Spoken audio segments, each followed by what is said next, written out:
أنا أستخدم هاتفي الآن. أوه، هل أنت مستعدة؟ حسناً. نعم، أنا مستعدة. لا أستطيع. أنا أستخدم هاتفي. لقد حاولت، لكن حاسوبي المحمول لا يعمل هنا، ولكن... أوه، لا بأس بذلك، لا بأس. يا رفاق، معكم مغولين مايندست. الجميع هنا. توماس تمكن من الانضمام إلينا. لكننا سنقوم بإجراء مقابلة مع نيكولا. ولست مضطرة للخوض في أي صدمات أو أي شيء من هذا القبيل. ما سنفعله هو أن كل ما تقولينه سنقوم بتدوينه ومحاولة الوصول إلى تحديد نمط شخصيتك الأنسب، ويمكنك فعل ما تشعرين أنه يجب عليك فعله. نعم، لنبدأ بذلك. هل يمكنك تعريفنا بنفسك؟ حسناً، أنا نيكولا. أنا من جنوب إفريقيا وأتواجد حالياً في كوريا الجنوبية، لذا من باب السياق الساعة الآن 3 صباحاً. نعم. نعم، أنا أعمل حالياً في تدريس الأطفال. آخر يوم لي في العمل هو يوم الاثنين في الواقع، لذا مرة أخرى من باب السياق نعم، قد أمر ببعض الأمور القانونية. أحاول توفير السياق لأنني شاهدت القليل من فيديوهاتكم، وأعلم أنكم تصنفون الأشخاص وفقاً لأنماط ليندا بيرنز والخطايا السبع المميتة. كنت في السابق أعتقد أنني من نمط INFJ لمدة 3 سنوات عندما بدأت في دراسة الأنماط مؤخراً، وكنت... لا تخبرين بنمطك. لا تخبرين. لا تخبريني. حسناً. أنا متشوقة للوصول إلى نمطي الحقيقي، وأشعر بالإحباط قليلاً من عملية الانتقال من نمط لآخر. لذا أنا متشوقة لسماع ما لديكم لتقولوه. ونعم، شكراً لاستضافتي. إذا أردتم أي معلومات محددة، سأكون سعيدة بمشاركتها. حسناً. إذن، توماس، أنت تظهر مقلوباً. هل أنا كذلك؟ أعتذر عن ذلك. دعني انطلق يا أخي. حسناً. إذن، ما الذي جعلك تهتمين بالتصنيفات أو علم النفس؟ لطالما كنت مهتمة بالتطوير الذاتي، أعتقد منذ أواخر مراهقتي. لذا كنت أقرأ كتب المساعدة الذاتية. عندما ذهبت إلى الجامعة، انتهى بي الأمر بدراسة علم النفس، لذا حصلت على شهادتي في علم النفس. لقد تعرفت على مؤشر MBTI تحديداً. أعتقد أن ذلك كان أثناء الجائحة، في بداية الجائحة، ونعم، وجدته مفيداً جداً. كان ذلك وقتاً عصيباً، فقد عدت للتو من العمل في الخارج، ومررت بانفصال عاطفي، لذا كان وقتاً صعباً، وكان ذلك مفيداً جداً بالنسبة لي. ما هي في رأيك أفضل الجوانب فيه وما هي أسوأ الجوانب؟ أفضل الجوانب أعتقد أنها منحتني فرصة لأكون رحيماً بنفسي وبغيري، وأن أرى الأمور من وجهة نظر الآخرين. في حين كنت أعتقد سابقاً أن هذا الشخص يتعمد فعل شيء ما لإزعاجي أو النيل مني. كنت أشعر بإحباط أكبر، وأتفاعل داخلياً مع ما كان يفعله الشخص الآخر. لذا، منحهم الرحمة وفهم نفسي بشكل أفضل، ومنح نفسي الرحمة أيضاً. لقد حاولت أيضاً تصنيف عائلتي وأصدقائي لبناء علاقات أفضل. ولكن مجدداً، لهذا السبب أشعر بشيء من الإحباط عند الانتقال من نمط إلى آخر. لذا أرغب في الوصول إلى حقيقة ذلك. تلك هي النقاط الإيجابية. النقاط السلبية. أعتقد أنها قد تمنحك عذراً لسلوكك السيء، وهو أمر لا أريد اللجوء إليه. النقاط السلبية. لقد رأيت بعض المجتمعات عبر الإنترنت تتسم بشيء من الانغلاق والفظاظة تجاه أنواع أخرى من الناس. نخبوية للغاية. نعم، لا يعجبني ذلك الجزء منها. نعم، أقول ذلك. حسناً. رائع. حسناً. إذا منحت 3 أمنيات، ماذا ستتمنى ولماذا؟ هل يمكنني أن أتمنى قوى سحرية؟ يمكنك أن تتمنى ما تشاء. أمنيات غير محدودة. لا، لا يمكنك فعل ذلك. لكن القوى السحرية تشبه الأمنيات غير المحدودة، أليس كذلك؟ حسناً، قوى سحرية محدودة هنا. أم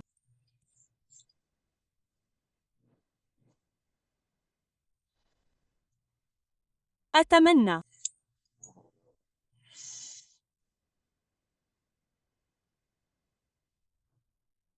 نوعاً من الأمور المثالية. ألا يضطر أحد للقلق بشأن الصعوبات المالية والقضاء على أي شكل من أشكال.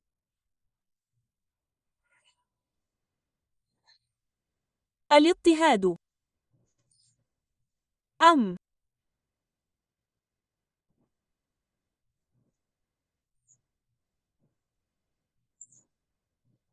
شيء على نطاق عالمي يكون طويل الأمد ومستداماً. أم نعم. ربما فقط غياب الظلم. نعم، الظلم، غياب الظلم تحديداً. لأولئك الذين لا يستطيعون الدفاع عن أنفسهم، مثل الأطفال على سبيل المثال. نعم. ممم. حسناً. ما هي المهارة التي تمتلكها والتي تميزك عن الآخرين؟ أعتقد أنني بارع جداً في الوساطة. أعتقد أنني أجيد فهم جميع وجهات النظر، أحياناً على حساب نفسي. أم أعتقد أنني أجيد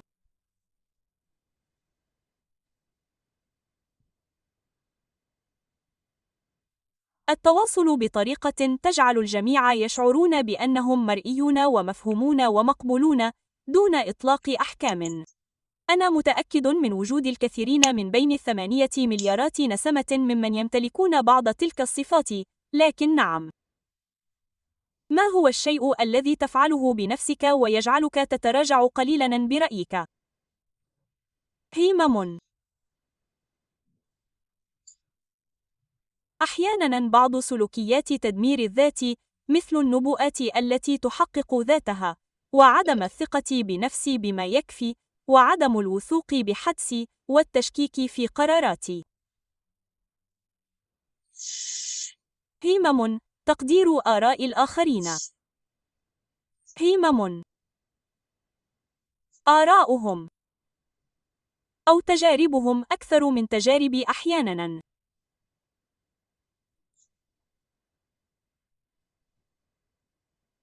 همم. ماذا لو منحت عطلة نهاية أسبوع؟ هل تفضل الخروج أم البقاء في المنزل ولماذا؟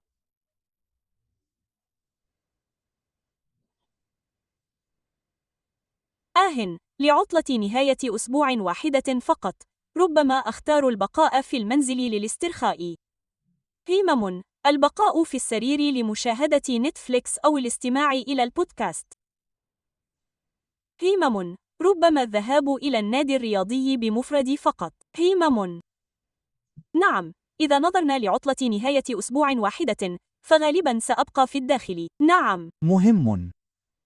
واو، حسناً، هذا رائع. دعنا نرى. أين ترى نفسك في السنوات ال5 القادمة؟ همم. آمل أن أكون قريباً جداً من الحرية المالية. همم. أقل اعتماداً على وظائف من 9 لل5، وهمم، وأن أكون تحت رحمة أصحاب العمل وأجنداتهم. همم. همم. آمل أن أكون أقرب إلى الوطن، على الأقل لمعظم أيام السنة، وأقرب إلى عائلتي. همم. آمل أن أكون قد اشتريت أو سددت ثمن عقارين على الأقل. همم. ربما طفل واحد. همم. لكنني منفتح جدا هذه الأيام. اعتدت على وضع الكثير من الخطط ورأيت أن الحياة لا تسير هكذا عادة. لذا من الجيد أن تكون لديك أهداف، لكن أعتقد أنه من الأفضل أن تكون منفتحا. حسناً. ما هو الشيء الذي تحتاجه لتكون في أفضل حالاتك برأيك؟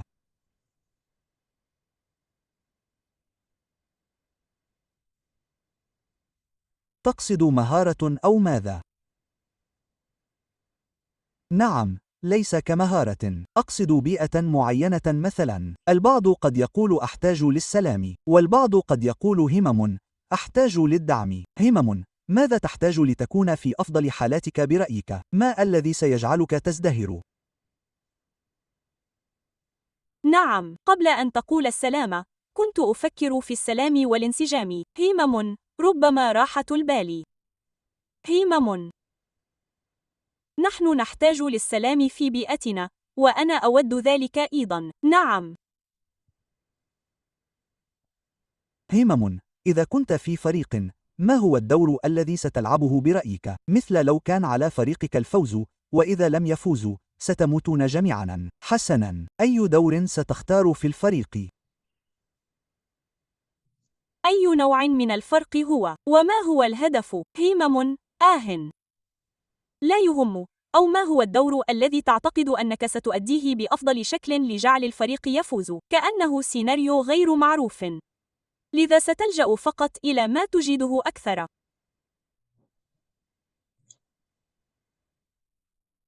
أعتقد أن الأمر سيعتمد على الموقف، لكنني سأقيم الوضع، وأقيم من أعمل معهم، ومن أنافسهم أو أحاربهم، وأقيم نقاط قوتهم وضعفهم. إذا احتجت للتقدم للأمام، فسأفعل ذلك، وإذا احتجت لتولي دور قيادي، فسأقوم بذلك. إذا كان هناك شخص أشعر أنه الأنسب أو قد تولى ذلك الدور، فسأتراجع للخلف. همم، يمكنني تولي دور بدني إذا لزم الأمر. أعتقد أنني جيد جدا في هذا الجانب. همم، إذا احتجت لتولي دور الوسيط أو دور المستشار، أعتقد أنني أستطيع القيام بذلك أيضا. لكنني سآخذ أولاً في الاعتبار الديناميكيات ومن أعمل معهم وضدهم. همم. حسناً. همم، بالنسبة لي، سأسعى دائماً إذا كنا سنفوز، فعلي أن أكون القائد. كما تعلم، سأفعل ذلك لأن هذا هو رهاني الأفضل، لأنني أشعر كشخص أنني أعرف نقاط قوة الناس أكثر مما يعرفونها هم، ويمكنني استغلال ذلك للفوز فعلياً، خاصة عندما تكون الحياة على المحك. نعم، سأسلك هذا الطريق.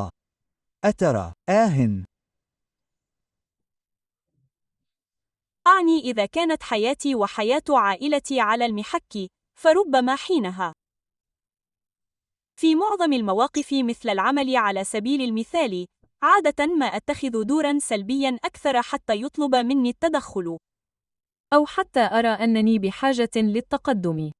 نعم، لكن إذا كانت الأرواح على المحك، فنعم سأفعل ذلك. هذا جيد تماما. نعم، لأن توماس وشيل ربما سيتخذان دور المستشار. هذا على الأرجح هو الأنسب لهما. همم، ربما إذا كان عليهما المراهنة بحياتهما، فسيتقمصان دور المستشار. إن لم يكن كذلك، فربما دور القيادة. هذا ما أفكر فيه. همم، لكن نعم. همم، لنرى. همم، إذا قدمنا شريط حياتك إلى سن 100، ما هو الشيء الذي تعتقد أنك فاتك؟ حسناً، آمل أن أقترب من الوطن، أقرب إلى عائلتي، وأقرب إلى جنوب إفريقيا. همم، في السنوات القليلة المقبلة، لأنني أعتقد أنني سأندم على عدم كوني قريباً من العائلة ومن الوالدين اللذين يتقدمان في السن. فاتك. أنا لا أعلم إن كانت الإجابات التي أقدمها مبهمة للغاية. همم، لا يخطر ببالي شيء محدد في الوقت الحالي.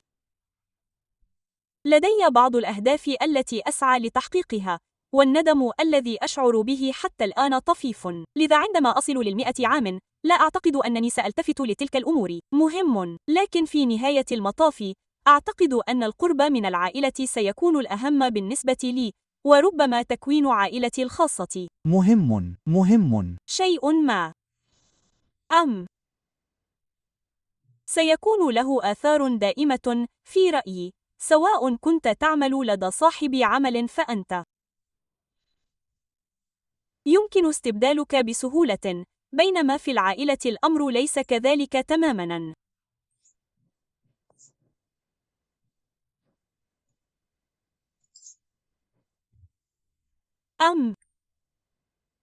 لو نظرت إلى أفضل فترة في حياتك، كيف تبدو ولماذا؟ عندما كنت طفلاً. كانت نعم، مليئة باللحظات السعيدة، محاطاً دائماً بالعائلة وأبناء العمومة والأصدقاء وغياب المتاعب. أظن أنه كان هناك قدر معين من السذاجة الطفولية والبراءة التي لعبت دورا في ذلك، لكنني كنت أحظى بكل الدعم والحب، وكانت كل احتياجاتي ملباة، وكانت حياة سهلة وجميلة. حسناً. إذا فكرت في الجزء الأكثر تحدياً في حياتك، كيف يبدو؟ بناءً على ما حدث في الماضي. نعم.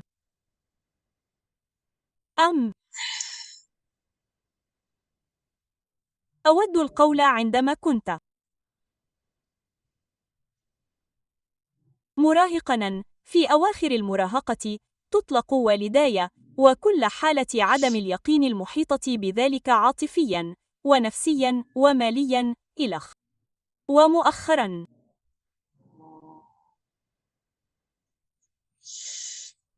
ربما عدم اليقين بشأن المسار الذي تتجه إليه حياتي. مهم. نعم. إذن أنت من النوع الذي يحب السيطرة أو يفضلها. قد يقول البعض ذلك. هذا جيد. لو دخلت السجن بسبب شيء ما، فماذا سيكون ولماذا؟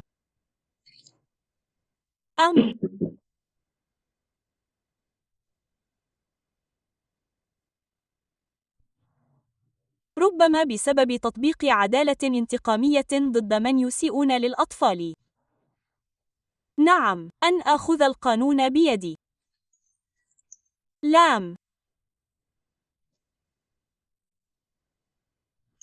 مواجهة الأشخاص الذين ارتكبوا جرائم شنيعة حقاً ضد الأطفال. مهم. يبدو أنك لا تحب الظلم على الإطلاق، هذا أمر كبير بالنسبة لك. هل تدافع عن الآخرين من وقت لآخر؟ أنا أفضل في الدفاع عن الآخرين عما أنا عليه في الدفاع عن نفسي. أنا لا أحب الظلم تحديداً، أو أولئك الذين لا يستطيعون الدفاع عن أنفسهم مثل كبار السن أو ذوي الإعاقات، أو الحيوانات، أو الأطفال، وأشياء من هذا القبيل.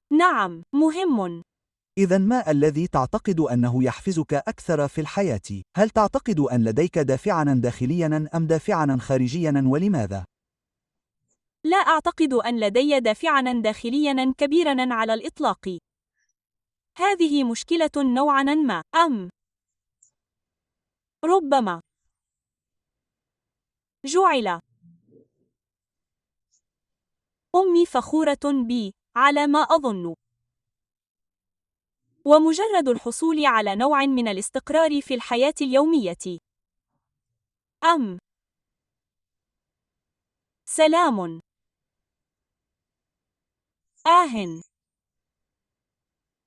أجل، لا أعتقد أن لدي الكثير من الدافع الداخلي الخاص بي.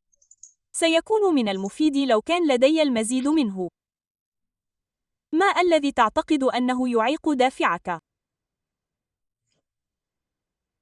أسئلة عميقة جدا.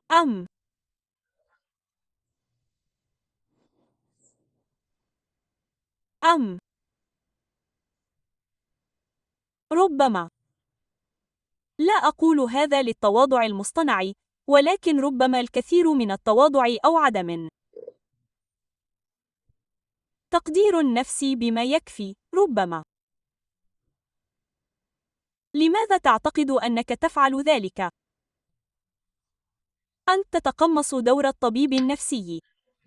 لا أعرف، ليس عن قصد، ليس عن قصد. أنا أحاول التعمق لأننا وصلنا عملياً إلى نوعين وأحاول أن أرى هل نتجه في طريق أم آخر. لماذا أفعل ذلك؟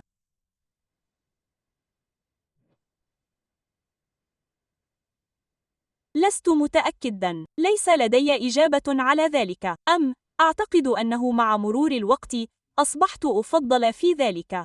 أعتقد عندما كنت أصغر سناً لم أعتبر نفسي حقاً، فقد كانت حياتي جيدة دائماً، وعندما كنت أصغر سناً كنت أكثر انفتاحاً اجتماعياً ومشاركاً في أنشطة ورياضات مختلفة. لكنني لم أفكر أبداً في رغباتي الخاصة. كنت فقط عندما كنت في المدرسة أفعل ما كان متوقعاً مني. لذا عندما كان متوقعاً مني أن أؤدي بشكل جيد أكاديمياً كنت أفعل ذلك، أو عندما كنت مسجلاً في أنشطة لا صفية مختلفة أو تم اقتراح ذلك لأن أصدقائي كانوا يفعلون ذلك، أو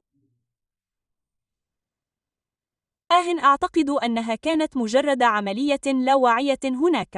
كانت هناك رياضات وأنشطة أحببتها بوضوح وبالتالي مارستها. لقد درست الوحدات التي أردتها في الجامعة وما إلى ذلك. ولكن أعتقد أنني لم أفكر بوعي في احتياجاتي ورغباتي كثيراً، وأجل أنا أتحسن في ذلك الآن مع مرور الوقت. مما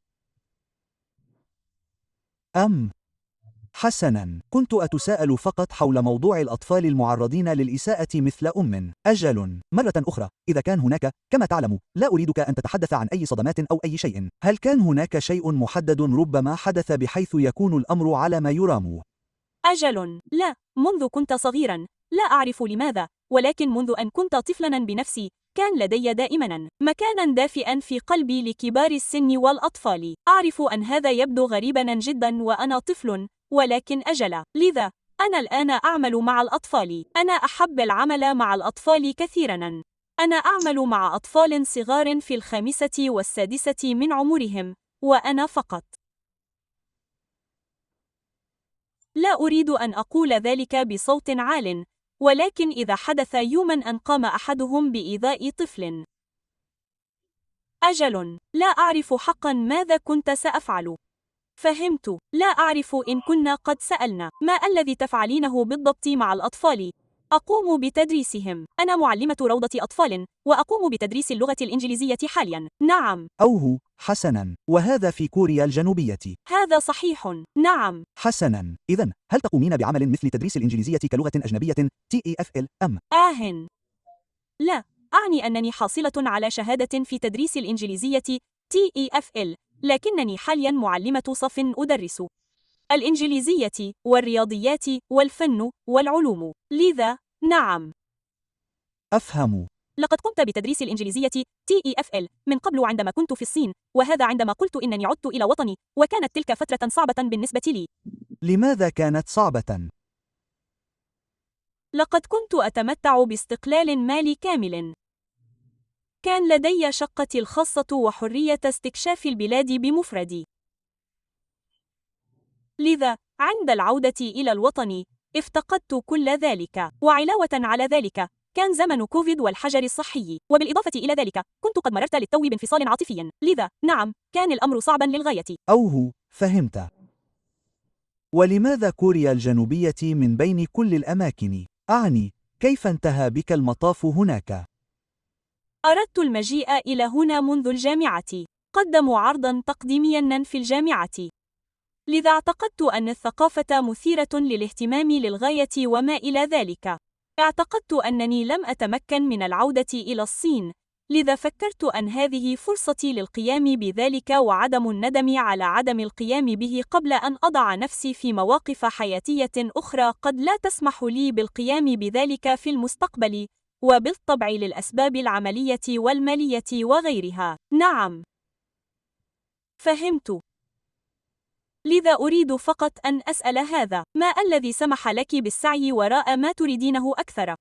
عذراً، هل يمكنك تكرار ذلك؟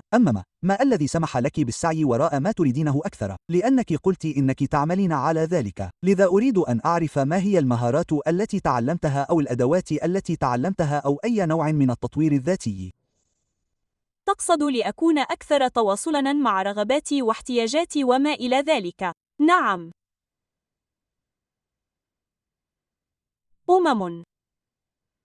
أعتقد أن اختبار MBTI ساعدني كثيراً. أعتقد أنه كانت هناك فترة زمنية أصبحت فيها مهووسة به قليلاً، وعائلتي كانت تقول ذلك، لكن فقط من خلال النظر في الوظائف الإدراكية. من الواضح أن هناك نمطين كنت أتنقل بينهما، لكن محاولة فهم ذلك والتعمق فيه كثيراً، وأساليب التفاعل، وكل تلك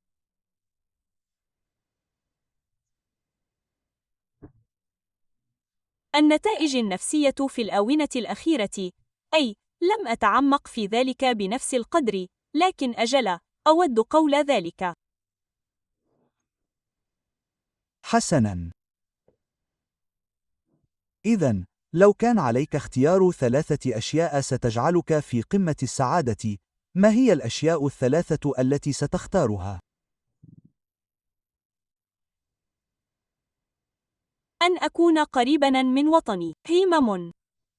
أن أحظى باستقرار مالي كامل لي ولعائلتي، بحيث لا يكون ذلك مصدر قلق لبقية حياتنا.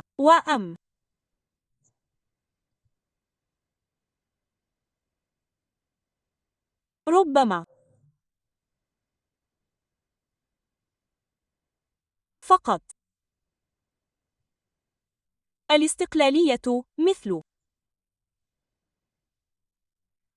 أن أعمل لحسابي الخاص أو ألا أكون مضطراً.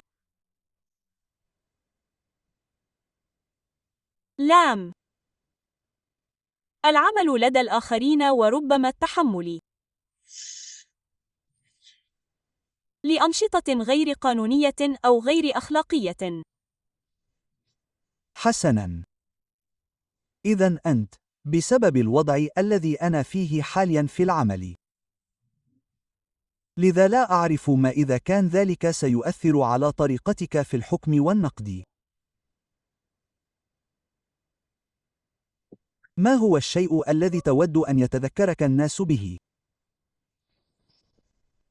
بصراحة لا أعتقد أن الأمر يهم كثيراً في نهاية المطاف. أعتقد أن قلة قليلة جداً من الناس يتذكرهم الآخرون لقرون، وغالباً ما يتذكرك فقط أطفالك، وربما أحفادك. لا أعتقد أن الأمر يكلف الكثير. أجل. ولا أعرف إذا كنت أجل. ذاكرتي ليست الأفضل، لذا لست متأكدا إذا سألت أم لا، لكن أين ترى نفسك؟ أتعلم، إذا سارت الأمور كما هو مخطط لها، أين ترى نفسك في السنوات ال5 أو ال10 القادمة؟ لا أستطيع تذكر ما إذا كنت قد سألت. أنا آسف يا رجل، لا بأس بذلك. بضع عقارات باسمي، استقرار مالي ربما، وأن أكون أقرب إلى وطني. هو أجل، هذا صحيح. فهمت.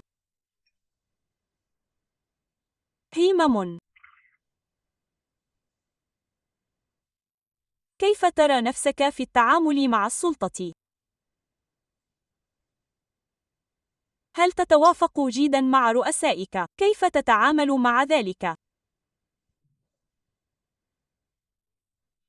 أعتقد أنني في البداية أستجيب دائماً للسلطة بإيجابية كبيرة، مفترضاً أنهم في مناصبهم لسبب وجيه. إذا استمر الأمر مع الوقت، أكون حينها خاضعاً جداً وموافقاً. لذا لدي علاقة جيدة مع السلطة، لكنني لا أرى نفسي أتبع شخصيات سلطوية لا أشعر أنها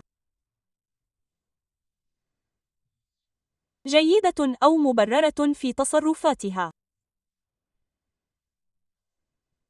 أو عفواً، تصرفاتها غير مبررة، وفي هذه الحالة سأقوم لن أفعل شيئاً. همم. أعتقد أنني سأكون عنيداً بعض الشيء. سأسلك طريقي الخاص حيثما استطعت، لكنني سأحاول أن أحافظ على التناغم قدر الإمكان. إذا لم يكن ذلك ممكناً، سأفعل ما أشعر أنه الأفضل. وكيف تشعر حيال إخبارك بما يجب عليك فعله؟ أنا لا أمانع ذلك. حقاً. إذا كان ذلك يأتي من شخص أحترمه ولديه المؤهلات والخبرة والسبب لسلطته، لا أمانع ذلك. أنا أفضل. مثير للاهتمام. لنرى. أو شيلي، هل أنت هناك؟ لا أعتقد أنها ماتت. تبناً يا ميشيل، أنت عديمة الفائدة. ما هو الشيء الذي يسبب لك التوتر؟ لا أعتقد أنني أجيد التعامل مع الصراعات. أعتقد أنني أتحسن، لكنني عادة أهرب منها. غياب التناغم والصراعات، خاصة في الدائرة المقربة مع أشخاص يعنون لي الكثير. أود ألا تتعرض عائلتي لمكروه، وأتولى بنفسي مسؤولية الشعور بأن وظيفتي هي الاهتمام بذلك وحل المشكلة، وهذا يوترني قليلاً في الغالب. أجل، أشياء تتعلق عدم الاستقرار المالي للعائلة وغياب التناغم. نعم. لقد تحدثت سابقاً عن أنك كنت تهتم بآراء الآخرين. لماذا تعتقد أنك تفعل ذلك؟ هل هذا شيء عانيت منه دائماً؟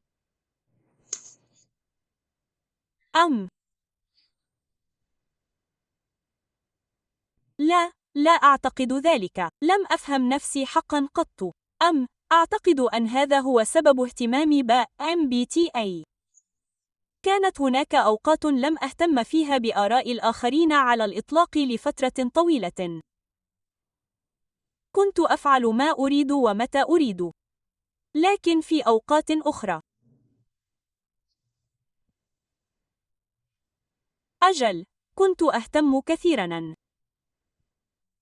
وأتخذ بعض القرارات بناءً على ما قد يبدو أفضل.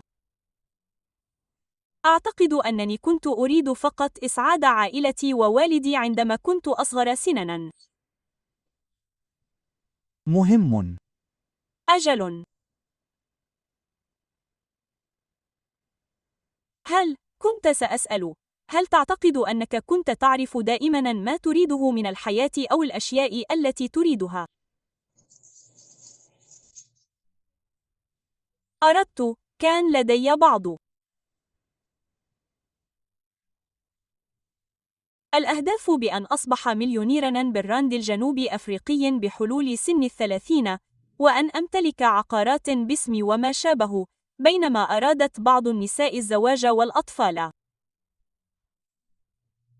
ولم أفكر في ذلك أبداً حتى وقت قريب، عندما بدأ جميع أصدقائي وأفراد عائلتي وأقراني في عمري بإنجاب الأطفال، وأنا اعتقدت ربما أن تفكيري الحالي هو أنني قد أندم إذا لم أفعل ذلك، لأنني سأفوت تجربة حياتية. مهم. كنت أفكر من منظور الاستقرار المالي وأشياء من هذا القبيل. لكن بخصوص المسار المهني بشكل عام، لا. لقد اتبعت نوعاً ما نصحني به والداي. كانت لدي فكرة نوعاً ما بأنني أريد أن أصبح معلماً في المدرسة الثانوية، ولكن مرة أخرى، كانت لدي أيضا الكثير من الأفكار الأخرى. أجل.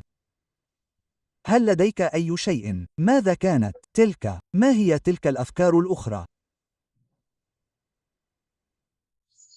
أردت التدريس في الخارج والتنقل من بلد إلى آخر، لذا فأنا أقوم بذلك نوعاً ما الآن. حسناً. لكنني أعني فقط أن هناك بعض الأشخاص الذين لديهم رؤية واضحة جداً لما يريدون أن تبدو عليه حياتهم، ولم يكن هذا هو الحال بالنسبة لي. مهم.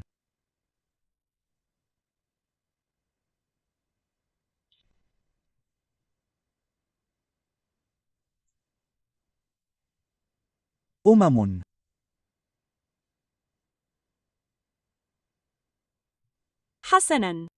لو كان بإمكانك أن تولد في أي فترة زمنية، أين تود أن تولد ولماذا؟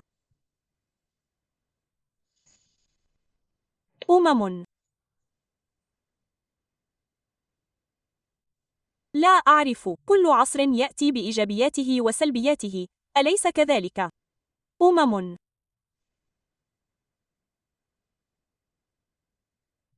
ليس لدي إجابة لذلك، فقط وقت كانت فيه الأمور أكثر بساطة. أعتقد أن الحياة نوعاً ما مرهقة هذه الأيام، سريعة الخطى للغاية. من الناحية المثالية، أود أن تكون الأمور أبسط وأسهل. مهم.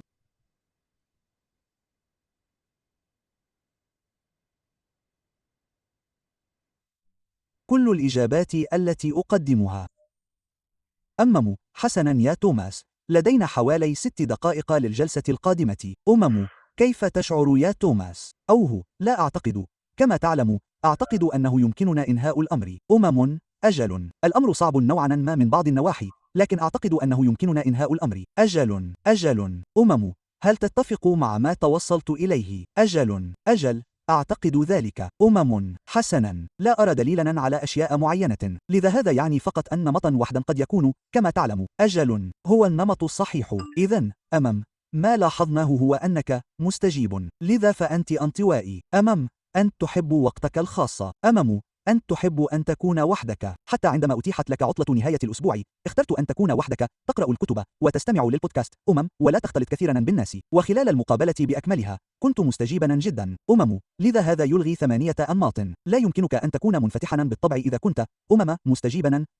أنت أيضا مدفوع بالنتائج. حتى عندما قمت بالجلسة كنت تقول أساسا أنا هنا حتى أتمكن من المضي قدما، حتى أتمكن من الحصول على هذه النتيجة والمضي قدما. لذا فأنت مدفوع بالنتائج للغاية. وتحدثت عن أنك تحب السيطرة قليلا، وأن أصدقائك سيقولون إلى حد كبير إنك شخص يحب السيطرة أيضا. لذا هذا يجعلك مستجيبا وتتحكم أو مدفوعا بالنتائج. لذا هذا يقلص الاحتمالات إلى 4 أنماط. حسنا. مع ذلك، أنت تحب الحرية. الحرية هي عنصر تسعى إليه، سواء كانت حرية مالية، فأنت لا تحب أن تعيقك أي سلطة. أنت لا تمانع في شق طريقك الخاص. لقد قلت: دعنا نرى ما قلته. أفعل ما أريده عندما أريده. هذه عبارة عملية وعبارة سي، وهذا يحصرك في نوعين فقط.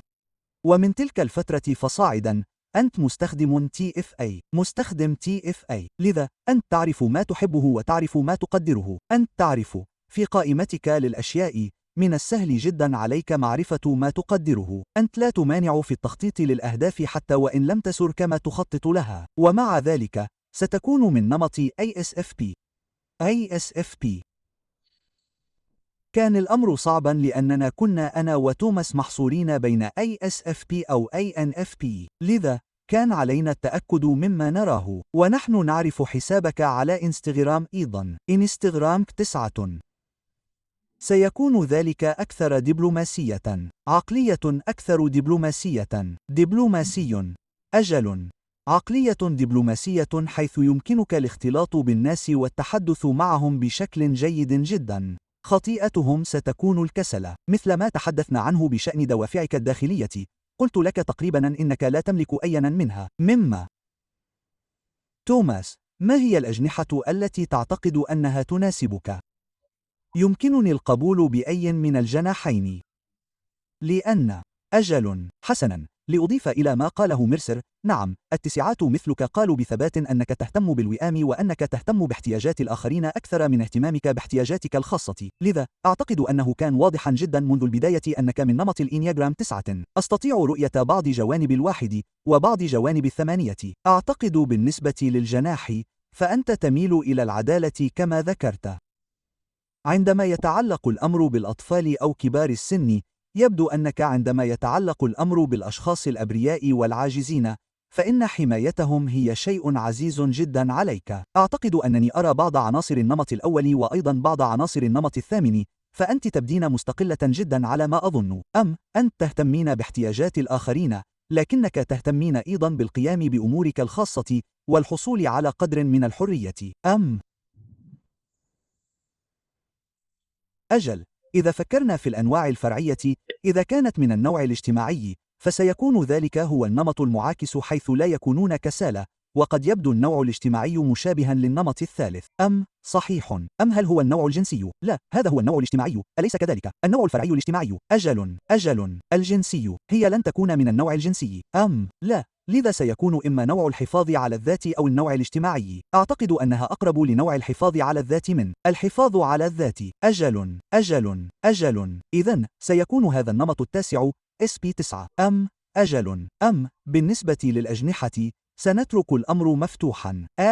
أجل، لو كان علي القول لاخترت 8، والسبب وراء اختياري لل8 هو شعورك بالرغبة في محاربة الظلم الواقع على الناس. الظلم، مع ذلك، هم يرغبون حقا في الدفاع عن المظلومين. إنهم يريدون حقا، إذا كنت تؤذي أحدا أو تنتهك حقوقه، فسيقف أصحاب النمط الثامن في وجهك. إنهم يتخذون دورا حمائيا أكثر. ولهذا السبب في كثير من تحليلات الإنيجرام يطلق عليهم اسم الحامي أو ما شابه. ويبدو أنك تعودين إلى ذلك باستمرار، لذا سأميل إلى اعتبارك 9 جناح 8 بناء على ذلك. لكن أعتقد أن ما جعلك محيرة هو أولاً محاولة إيجاد تجريدات كنا نبحث عنها نوعاً ما. لم أرى أدلة كافية على وجود تجريدات، لكن شخصيات ISFP عملية، وأنت من النمط التاسع في الإنيجرام، لذا أعتقد أنك تبدين ودودة جدا لأنك من النمط التاسع. وهذا هو نوعاً ما كان مربكاً. أو هذا هو ما جعلك صعبة التحليل، لأنك عملية ولكنك تبدين ودودة جدا. لكن مجددا، هناك أدلة على الجانب العملي ولا توجد أدلة على التجريد. إذن أجل. شكرا لكم يا رفاق. هذا مختلف. هذا ثاني تصنيف أحصل عليه. حصلت على ISTP. حقا. أجل. يا إلهي، من أين حصلت على ذلك؟ من أحد مستخدمي يوتيوب، وهو يدرس الماجستير أيضا. لا أعرف إن كان مسموحا لي بذكر أسماء هنا. أجل، يمكنك قول ما تشاء. أجل، جيد جدا. إذن هو أيضا يوتيوبر محترف يدرس الماجستير في علم نفس الشخصية وأجل. أنا أفكر. هاري من أوه. أجل، حسنا. كل ما يمكنني قوله هو أننا نتبع نظامنا وننشر فيديوهاتنا دائما، لذا يمكنك دائما العودة والقول بأن ISTP يعاني حقا في فهم ما يقدره لأن لديهم وظيفة في شيطانية في المرتبة الثامنة. يبدو أنك تعرف ما تحبه. أنت تهتم بالعائلة وتهتم جوهر وظيفة في هو التقييم. إذن فهي تقيم. ما هو قيم بالنسبة لذلك الشخص؟ أتفهم ما أقوله. هذا هو جوهر في وهو التقييم. بالنسبة لشخص لديه وظيفة في منخفضة مثلي، نحن نعاني نوعا ما من ذلك. أتعلم. لو أخبرتني أن آخذ النجاح والإنجازات وما شابه، ربما لن أعرف ما الذي يجب تقديره. أتعلم. إنه أشبه بكونه وظيفة أدنى. إنها وظيفتي الدنيا. إنها أشياء تافهة نوعا ما. أتعلم، لأن الأشياء التي أقدرها حقا هي مجرد النجاح أو شيء من هذا القبيل. النجاح، وهو أمر لا معنى له حقا إذا فكرت في الأمر. لكن شخصا مثلك سيعرف نوعا ما. كما تعلم، أحتاج لتقدير العائلة، أحتاج لتقدير هذا، وأحتاج لتقدير ذاك، وأنت تعرف كيف ترتبها. لقد صنفني كاف ISTP كنمط أول، وقال إن النمط الثانوي المحتمل سيكون ASFP. لذا كنت أدرس نمط ASTP بعمق الآن. لذا أجل. شيء آخر حول ASTP هو أنهم يتخذون قراراتهم بناء بشكل كبير على المنطق. أتعلم مثل ما هو القرار المنطقي الذي يجب أن أتخذه. إنه ليس أتعلم إنه نقيض اتخاذ قرار بناء على قيمك الخاصة تماما. بينما كما تعلم كما يقول ميرسر ليس لديهم فهم جيد لما ليس فقط أنهم لا يدركون ما هو مهم بالنسبة لهم بل إنهم يتجاهلونه. الأمر أشبه باء. حسنا، لا يهم ما هو مهم بالنسبة لي، لا يهم ما أقدره أو ما أشعر به. الأمر أشبه باء، سأفعل فقط ما هو منطقي، وفي كثير من الحالات قد يعني ذلك القيام بشيء ما، كأن يكون تصرفا يتضمن الكثير من التضحية بالذات، ولكن ذلك يعود لكونه القرار المنطقي بالنسبة لهم، أو أي شيء يبررونه منطقيا. أجل. حتى لو كان شيئا ضارا في الواقع، إذا برروه منطقيا فسيقومون به. أجل. التبرير. لكن نعم، كما قلنا سنقوم بنشره، لذا لا تتردد في العودة وإلقاء نظرة عليه بنفسك.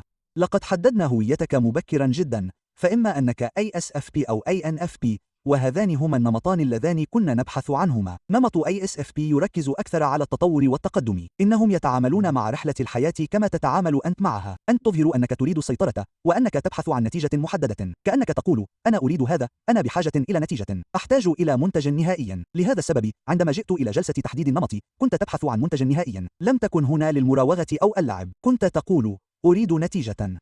لذا أعتقد أن هذا شيء آخر جعل الأمر صعبا بالنسبة لي على الأقل، لأن الشخص الذي يركز على التقدم سيمر عبر الخطوات وسيمر عبر الرحلة بأكملها. لنقل مثلا، إننا سألناهم عن تجاربهم السابقة، سيسردون كل الخطوات من الألف إلى الياء، وبما أنك تركز على النتائج فعلى الرغم من أنك تقدم معلومات فإنك تجيب على السؤال بسرعة وتنتقل مباشرة إلى النتيجة. أنت لا تشرح أيا من الخطوات بل تذهب مباشرة إلى النتيجة، ورغم أنك تقدم معلومات يبدو الأمر وكأنك لا تعطينا الكثير من التفاصيل. لذا بالنسبة لي كان هذا أحد الأشياء التي جعلت تقييمك صعبا بعض الشيء، لأنني كنت أحاول تحديد ما إذا كنت تقدم لنا دلالات على نمط سي، لأنني أعتقد أنه بغض النظر عن نمطك لو مررت عبر الخطوات لكان من الأسهل تحديد وظائفك النفسية، لكنك انتقلت مباشرة إلى النتيجة. لذا لم نحصل على الكثير من ذلك السؤال، أو على الأقل لم أحصل أنا على الكثير. لذا أجل. وعندما نسأل أين ستكون خلال السنوات الخمس المقبلة تبدأ بسرد النتائج. تلك خيارات مباشرة. خيارات. بينما الشخص الذي يركز على التقدم قد يقول حسنا، سأفعل هذا ثم سأفعل هذا ثم سأفعل هذا، وستكون بمثابة خطوات للمضي قدما في المستقبل. بالنسبة لي لم يكن نمط ASTP مطروحا للنقاش أبدا، كنت أعلم أنك تقدم معلومات مباشرة، بينما نمط ASTP عملي ومباشر. لم يكن ذلك حتى محل اعتبار. لذا أجل. وعندما انضممت إلينا ظللت تقول أنا أقدم سياقا إضافيا، أنا أقدم سياقا إضافيا، علامة اقتباس مزدوجة، وتقديم سياق إضافي يندرج تحت إطار تقديم المعلومات. إنه أمر توضيحي. أجل. أصحاب نمط ASTP لا يهتمون بالسياق، سينفذون الخطوات بشكل مباشر جدا. بوم. انتهى الأمر. أتعلم. حسنا، شكرا جزيلا لك، أنا أقدر ذلك حقا. آمل أن أراك في المجموعة. علينا الانتقال إلى التالي. شكرا لك. حسنا، شكرا. اعتني بنفسك. وداعا.